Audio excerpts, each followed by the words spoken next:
Assalamualaikum warahmatullahi wabarakatuh. Perkenalkan, nama saya Awaludin Sidik.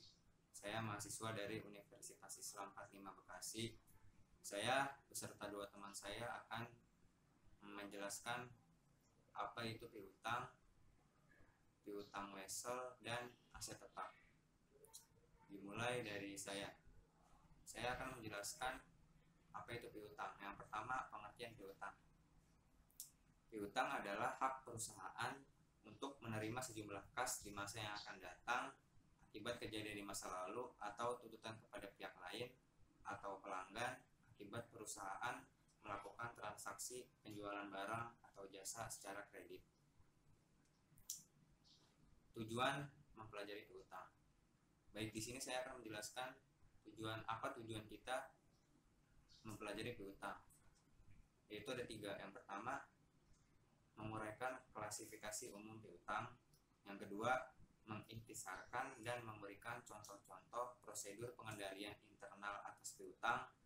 Yang ketiga, menguraikan sifat dan akuntansi untuk piutang tak tertagih. Jika ada piutang, ada juga piutang tak tertagih. Pengertian dari piutang tak tertagih adalah kerugian piutang bagi perusahaan akibat sejumlah piutang yang tidak dilunasi oleh pihak debitur.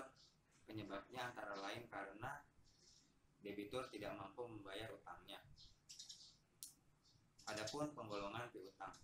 Yang pertama ada piutang dagang yang tadi sudah saya jelaskan. Yang kedua ada piutang wesel. Yang ketiga ada piutang lain-lain meliputi piutang bunga, piutang pajak, dan piutang dari pejabat atau karyawan perusahaan. Adapun perbedaan piutang dagang dan piutang wesel. Piutang dagang adalah tagihan kepada pelanggan yang tidak memiliki instrumen kredit di dalamnya. Piutang ini berasal dari transaksi jual beli barang atau jasa. Sedangkan piutang wesel adalah klaim perusahaan secara resmi dan tertulis kepada pelanggan yang berlaku selayaknya instrumen tersebut.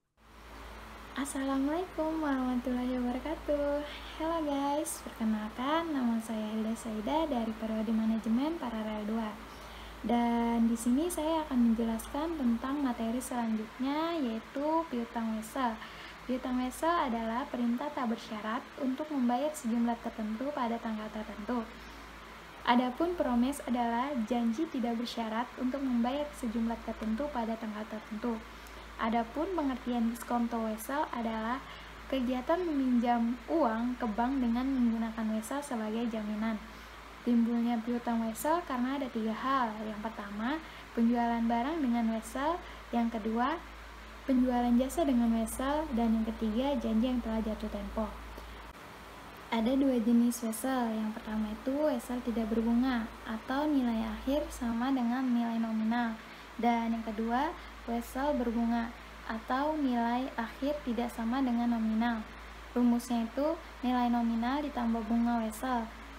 Adapun karakteristik wesel tagih yaitu yang pertama jumlah pokok, yang kedua tanggal jatuh tempo, yang ketiga jangka waktu wesel, yang keempat bunga, dan yang kelima nilai jatuh tempo. Dan saya akan menjelaskan contoh soal sebagai berikut. Selanjutnya, saya akan menjelaskan contoh soal piutang wesel tidak berbunga. Wesel dengan nominal 5 juta rupiah, jangka waktu 2 bulan tertanggal 1 Maret 2017. Didiskontokan pada tanggal 26 Maret dengan diskonto 10%. Periode diskonto tertulis 26 Maret sampai dengan 31 Maret adalah 5 hari. April sama dengan 30 hari. Mei yaitu tanggal jatuh tempo 1 Maret, berarti 1 hari. Periode diskonto ditambah yaitu 36 hari. Perhitungan diskonto uang yang akan diterima tanggal 26 Maret sebagai berikut. Nilai jatuh tempo 5 juta didiskontokan 5 juta dikali 10% dikali 36 dibagi 360 sama dengan 4.950. Jurnal diskonto. Kas berada di debit, biaya bunga berada di debit, piutang wesel berada di kredit. Contoh soal. Piutang wesel berbunga. Bunga wesel sebesar 2 juta rupiah 1 tahun dengan bunga 12% per tahun. Jadi, 12% dikali 2 juta rupiah hasilnya 240.000 rupiah. Wesel sebesar 2 juta rupiah diambil contoh misal 90 hari dengan bunga 12% adalah 2 juta dikali 12% dikali 90 per 360 hasilnya 60.000. Assalamualaikum warahmatullahi wabarakatuh. Perkenalkan, nama saya Muflihanan Permata Sofyan. Saya dari Fakultas Ekonomi, jurusan Manajemen di Universitas Islam 45 Bekasi. Dalam video ini, saya akan menjelaskan sedikit tentang materi aset dalam pelajaran pengantar akuntansi lanjutan. Aset adalah kekayaan baik berupa uang ataupun benda yang dapat dinilai dengan uang ataupun tidak terwujud secara nyata. Contohnya adalah hak paten. Di aset ini dibagi menjadi dua. Yang pertama ada aset lancar, yang kedua aset tetap. Yang pertama adalah aset lancar. Aset lancar dalam bahasa Inggris disebut dengan current asset. Aset ini dapat dengan mudah dikonversi menjadi kas atau uang tunai. Jenis aset ini biasa digunakan pada jangka waktu yang pendek, biasanya 1 tahun. Ada beberapa contoh aset lancar. Yang pertama ada kas. Lalu ada surat-surat berharga seperti saham atau obligasi. Lalu ada piutang dagang, ada perlengkapan kantor, persediaan barang dagang, dan deposito jangka pendek. Jenis aset yang kedua ada aset tetap. Jenis aset ini tidak mudah dikonversi menjadi uang tunai atau uang kas. Selanjutnya ada contoh-contoh dari aset tetap. Yang pertama itu ada tanah, lalu bangunan, mesin, peralatan, paten, dan merek dagang. Tujuan aset tetap diperoleh oleh perusahaan untuk digunakan sendiri dan bukan untuk dijual. Dalam contoh-contoh aset tetap yang tadi, tanah kehilangan kapasitasnya, produktivitasnya untuk menyediakan jasa. Kehilangan ini diakui sebagai beban penyusutan. Dalam penyusutan ada dua. Yang pertama, penyusutan fisik dan penyusutan fungsional. Kalau penyusutan fisik terjadi akibat kerusakan dan keausan ketika digunakan, atau bisa juga karena pengaruh cuaca.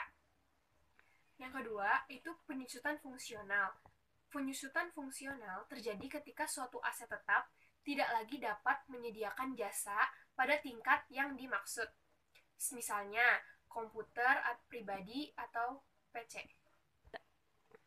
Dalam penggunaan penyusutan ada yang namanya metode garis lurus, yaitu metode yang digunakan secara luas oleh perusahaan karena sederhana dan memungkinkan transfer biaya yang wajar ke beban periode. Contoh perhitungannya sebagai berikut. Metode yang pertama adalah metode garis lurus. Di sini telah disediakan fakta.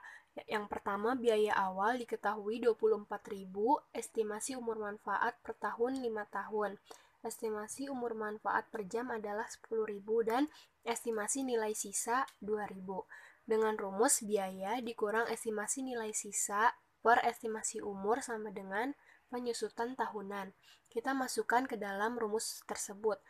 Biaya adalah 24.000 dan dikurang estimasi nilai sisa sebesar 22.000. 2.000 dibagi estimasi umur per tahun yaitu 5 tahun sama dengan 4.000 penyusutan tahunan. Penyusutan, metode kedua yang dipakai adalah metode unit produksi. Metode unit produksi lebih sesuai dibandingkan dengan metode garis lurus ketika jumlah penggunaan aset tetap bervariasi dari tahun ke tahun. Contoh perhitungan metode unit produksi sebagai berikut. Metode yang kedua adalah metode unit produksi. Di sini disediakan fakta bahwa biaya awal adalah 24.000, estimasi umur per tahun 5 tahun, estimasi umur manfaat per jam 10.000, dan estimasi nilai sisa sebesar 2.000. Dengan rumus biaya dikurang estimasi nilai sisa per estimasi umur manfaat dalam unit, jam, dan lain-lain, sama dengan penyusutan per unit, jam, dan lain-lain. Kita masukkan ke dalam rumus tersebut. Yang pertama adalah biayanya 24.000, estimasi nilai sisanya 2.000, dan dibagi oleh estimasi umur manfaat dalam jam, yaitu 10.000. Hasilnya adalah 2,20 per jam.